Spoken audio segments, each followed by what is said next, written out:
Dapat disimpulkan dari perintah ini seseorang berhak untuk membenci musuh kita. Matius 5 ayat 43. Frase ini tidak ada dalam Imamat 19 ayat 18. Tetapi ini adalah kesimpulan para rabi yang ditolak secara keras oleh Yesus. Para rabi mengutip dari kitab Talmud bahwa tidak ada kasih untuk musuh.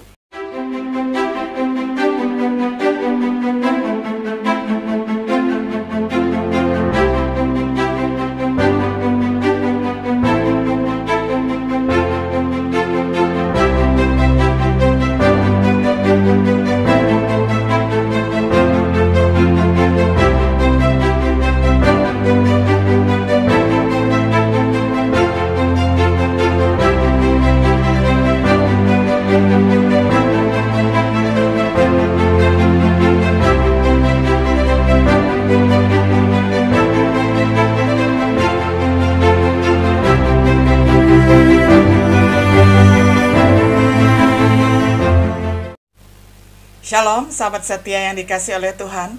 Sungguh senang kita dapat bertemu kembali di dalam acara Renungan Sahabat Setia.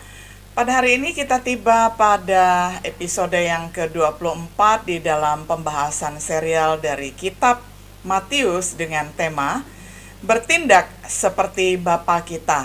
Firman Tuhan akan saya bacakan untuk kita semua dari Matius 5 ayat 43 sampai 48. Kamu telah mendengar firman, kasihilah sesamamu manusia dan bencilah musuhmu. Tetapi aku berkata kepadamu, kasihilah musuhmu dan berdoalah bagi mereka yang menganiaya kamu. Karena dengan demikianlah kamu menjadi anak-anak Bapamu yang di surga, yang menerbitkan matahari bagi orang yang jahat dan orang yang baik, dan menurunkan hujan bagi orang yang benar dan orang yang tidak benar. Apabila kamu mengasihi orang yang mengasihi kamu, apakah upamu? Bukankah pemungut cukai juga berbuat demikian? Dan apabila kamu hanya memberi salam kepada saudara-saudaramu saja, apakah lebihnya daripada perbuatan orang lain? Bukankah orang yang tidak mengenal Allah pun berbuat demikian?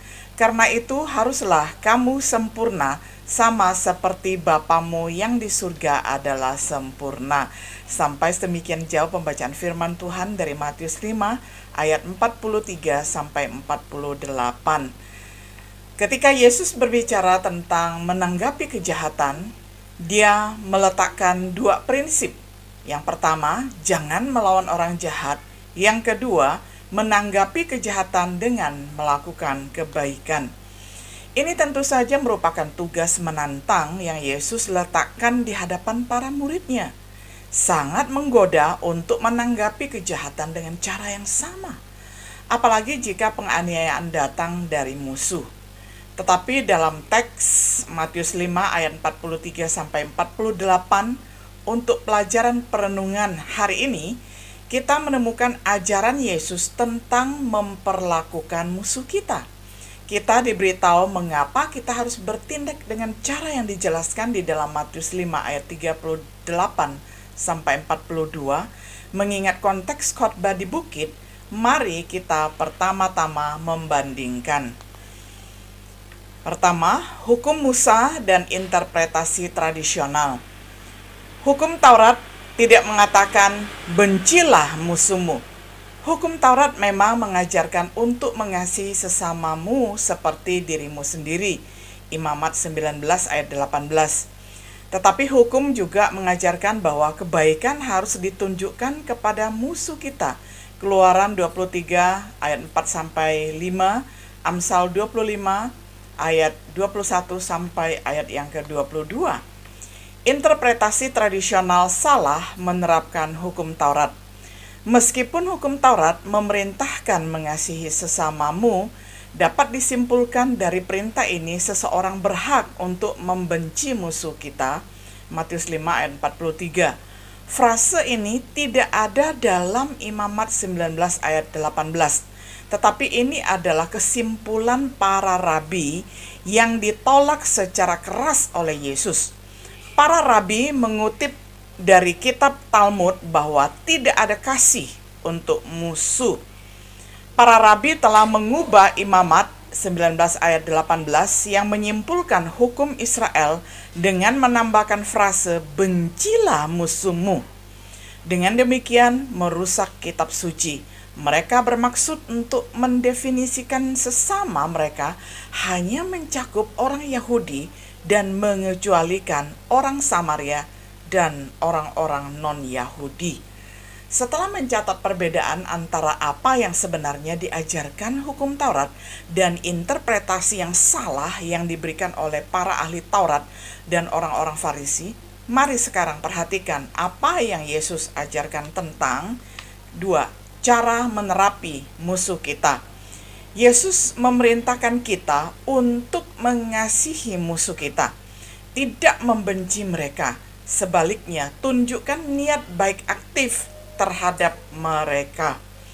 Berkatilah mereka yang mengutuk kita. Mereka mungkin berbicara jahat tentang kita, tetapi sebagai tanggapan kita harus berbicara dengan ramah terhadap mereka. Berbuat baik kepada mereka yang membenci kita. Mereka mungkin mengabaikan kita atau melakukan hal-hal yang jahat kepada kita. Namun kita harus memperlakukan mereka dengan baik dalam kedua kasus tersebut. Berdoa bagi mereka yang dengan kejam memanfaatkan kita dan menganiaya kita.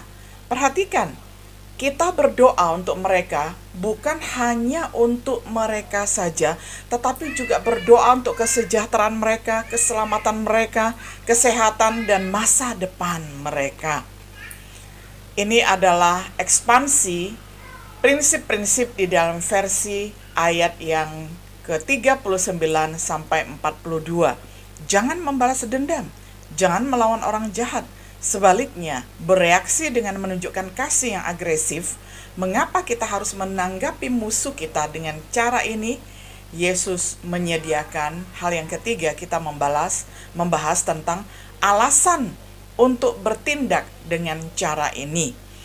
Bahwa kita dapat menjadi anak-anak Bapa di surga.